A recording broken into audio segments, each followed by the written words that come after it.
Morning scripture is from Luke chapter 19, verses 1 through 10. He entered Jericho and was passing through it. A man there was named Zacchaeus. He was a chief tax collector and was rich. He was trying to see who Jesus was, but on account of the crowd, he could not, because he was short in stature. So he ran ahead and climbed a sycamore tree to see him, because he was going to pass that way. When Jesus came to the place, he looked up and said to him, "Zacchaeus, hurry and come down, for I must stay at your house today." So he hurried down and was happy to welcome him. All who saw it began to grumble and said, "He has gone to be the guest of one who is a sinner." Zacchaeus stood there and said to the Lord, "Look, half of my possessions, Lord, I will give to the poor, and if I have defrauded anyone of anything, I will pay back 4 times as much." Then Jesus said to him, "Today salvation has come to this house, because he too is a son of Abraham. For the Son of Man came to seek out and to save the lost." Let us hear what the Spirit is saying to the church.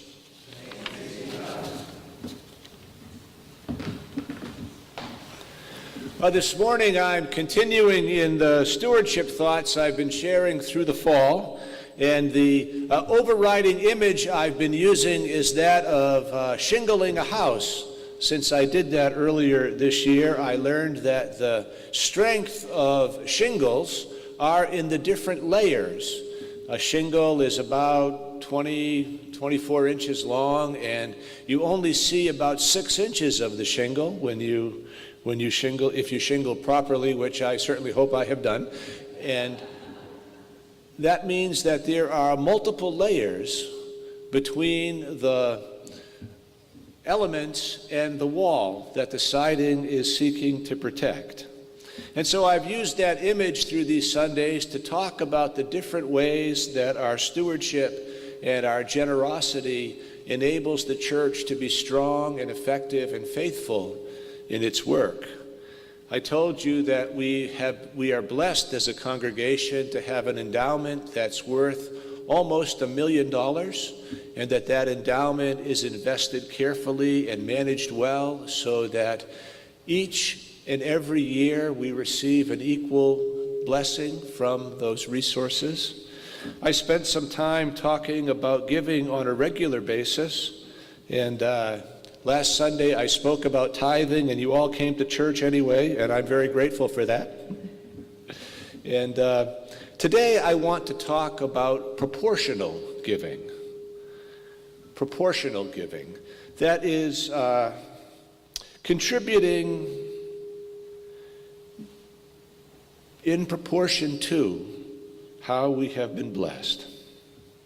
Now, the story of Zacchaeus is a good story for proportional giving. Zacchaeus gives away half of what he has. I think the mic is just a little loud. I'm hearing a feedback could we drop the volume just a little bit, Norm? How's that? Thank you. Zacchaeus is a good example of proportional giving.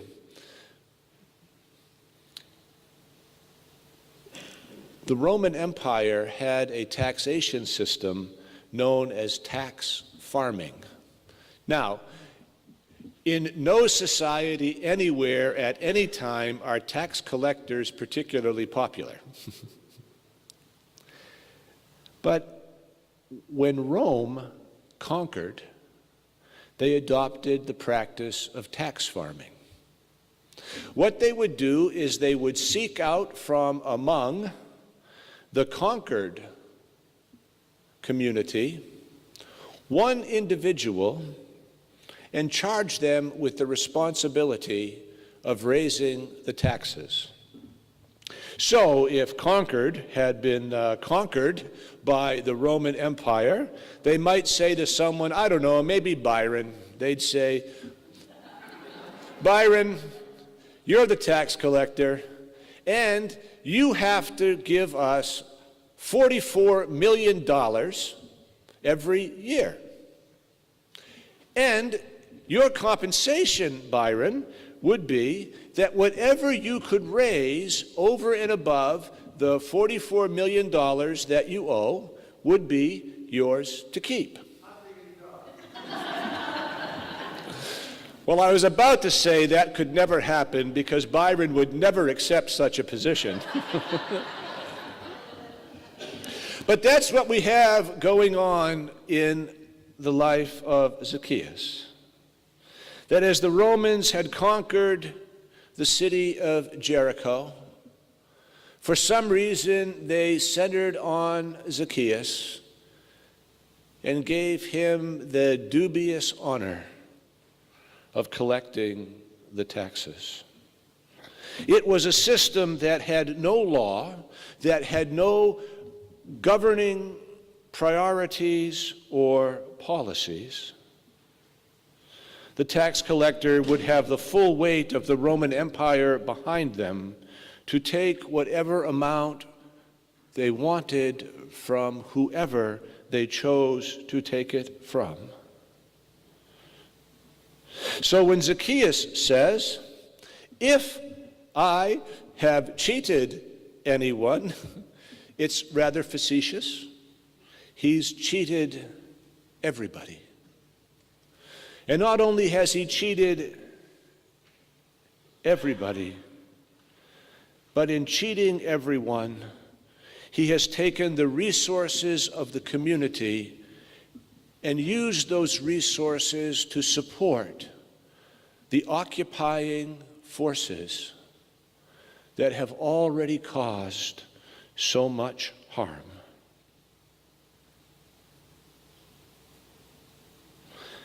Zacchaeus is a villain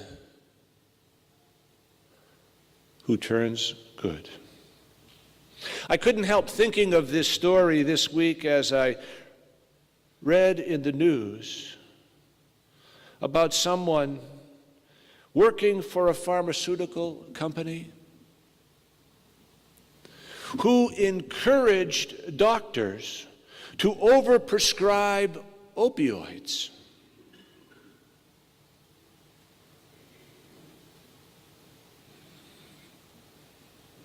And the opioid addiction is harming us, killing us. And there is a need for some sense of restoration. So when Jesus goes into Zacchaeus' house, when Jesus talks to Zacchaeus, Zacchaeus is converted.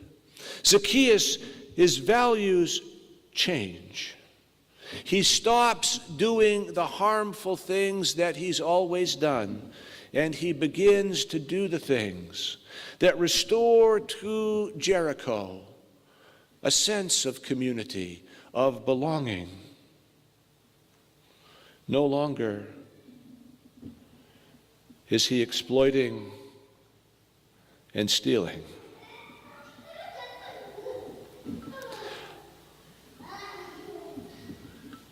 I think the importance of Christian stewardship is that in our giving, that in our generosity as a church, we are about works that restore to our community a sense of wholeness and a sense of hope. So I'd like to suggest, as we think about how we would contribute to the church, that we think about giving in proportion to that hope that we feel. I've always been a fan of percentage giving. I told you before that Kathy and I tithe. But if you're not able to give at 10%, just find a percentage that works for you. Figure it out. and make that gift. And I also like to think about Christian generosity not just in a moment, but as a discipline over a lifetime. So figure out whatever percentage you're at now, and maybe set a goal for where you would like to be. And at your own pace, on your own time, just move up that percentage point.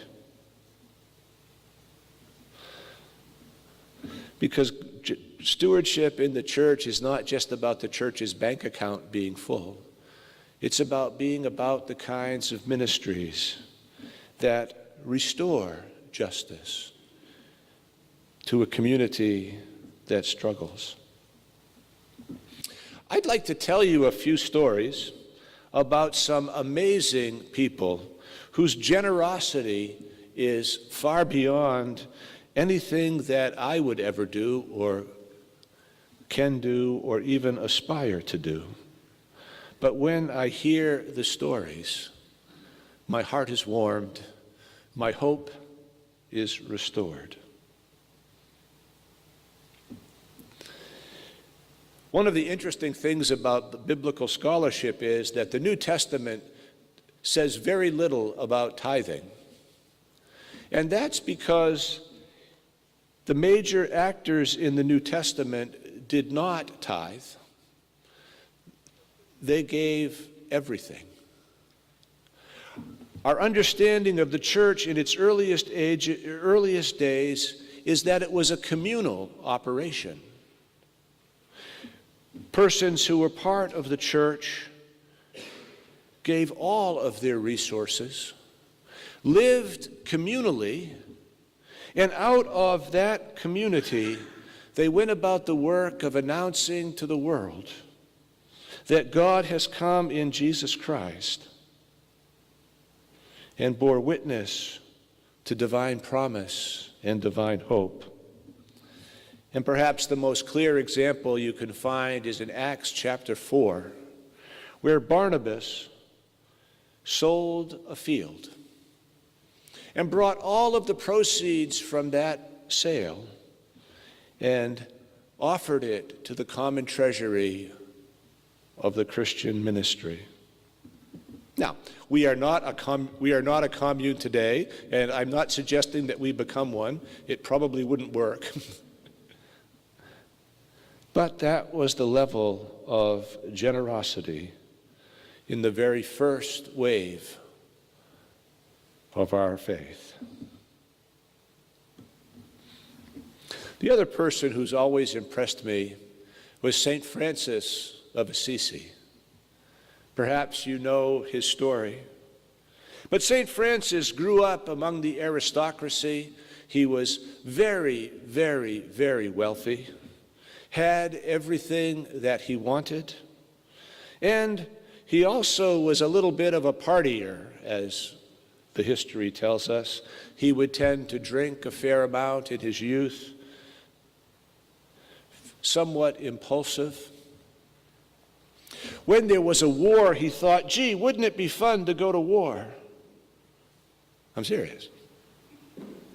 So he bought brand new shiny armor that he had no idea how to use. And he trotted off into battle with hopes of a selfish glory. Well, the unit he was with was defeated quite readily. And because his armor was bright, shiny, and new, and he wasn't a very good soldier, he was quickly taken, because the signs of his affluence meant there would be a handsome ransom paid by his family, and his incompetence at battle meant he was an easy prey. So Francis of Assisi was a prisoner for a long time. And while he was a prisoner of war, he seldom had food. And when that chapter ended, he came home a very different person. He gave up all the riches of his Father's house. He willingly became impoverished and spent his time preaching and teaching about the way of Christ. And not only did St. Francis do that, but he encouraged others to do it as well. And the legacy of Francis's life was the whole monastic movement that went through Europe, where thousands of people would say, I no longer want to play by the corrupt rules of medieval society. And they would move into communal places. And they wouldn't just stay there and be safe from a dangerous world, but the monasteries became places of education, of music, of healing, of scientific research, and the betterment of society.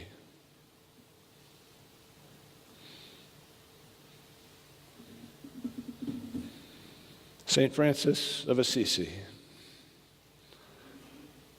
an impressive person.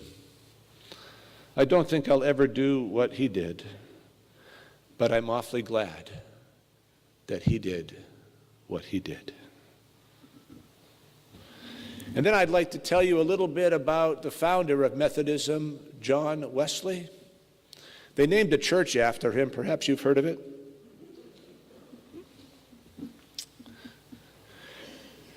The very first year of John's professional life,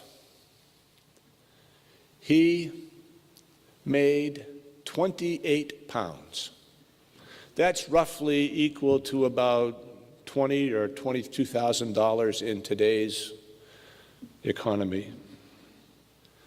And he lived on the 28 pounds. Now, John was a very industrious, capable person. He wrote a lot of books and he sold them. He worked hard. He did earn money. And his income would go up significantly every year. But every year, he lived on 28 pounds. And he gave the rest away. In fact, he said toward the end of his life, if I die with more than 10 pounds in my pocket, you should call me a thief. He actually died with 6 pounds in his pockets, and 1 pound was given to each of the pallbearers that carried his body to its final resting place. Now, as much as we admire John Wesley, we probably have to acknowledge that there was a shadow side to his life and probably some significant levels of pathology in the way that he lived. He never married. He never had children. Well, he did marry. He never had children. He married very late in life. And many scholars suggest that the reason John Wesley spent all of his time riding circuits throughout the British Isles is that he did not want to go home, that his married life was very distant and emotionally barren. But nonetheless, there was something powerful in John. He gave in proportion to the deep call that he felt. There's one more story I'll conclude with. This woman wanted to know the difference between heaven and hell. And so in her prayer, the answer came. God first brought her to show her hell. And in hell, there was a long banquet table filled with great foods, with the succulent aromas wafting through the hall all the time.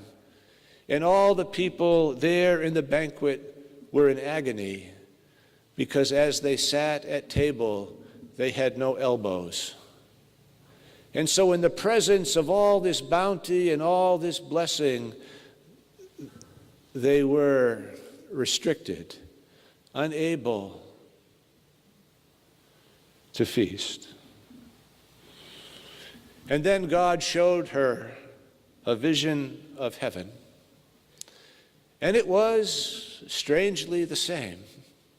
The same long banquet hall, the same sumptuous feast, the same wafting aromas, the same people without elbows. Only in heaven they feed one another.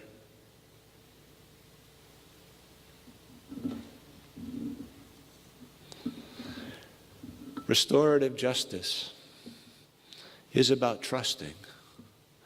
Trusting in the generous nature of God. And trusting enough to risk feeding one another in the way that Barnabas did, in the way that St. Francis did, in the way that John Wesley did, in the way that Zacchaeus did, and in the way that Jesus of Nazareth did and continues to do among us. Amen.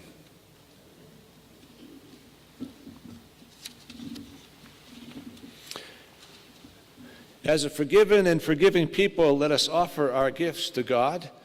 And before EP sings their song, offers their music this morning, I think it's appropriate to acknowledge that the month of October is the 15th anniversary of EP's creation. And you bless and enrich our lives in so many ways, and we appreciate your gifts and your faithfulness. And a little later on in the service, Richard Lessard will share a word with us, as Richard is one of the founding members of EP. So